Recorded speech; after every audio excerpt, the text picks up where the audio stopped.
Hi friends, so this video shows how to check where is Django installed on your system.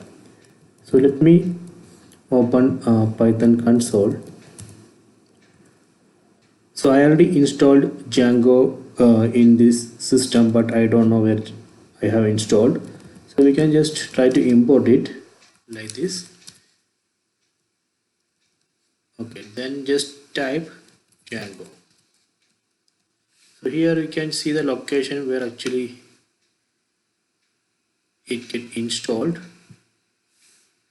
or you can also try that like this Django dot double underscore file double underscore, or you can do like this instead of file just use the path. So these are the ways. So this way we can easily find where you installed Django.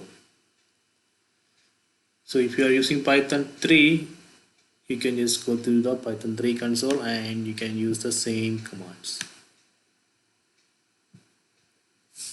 Okay. So I hope you enjoyed this video. Please subscribe my channel. Please like and share the video.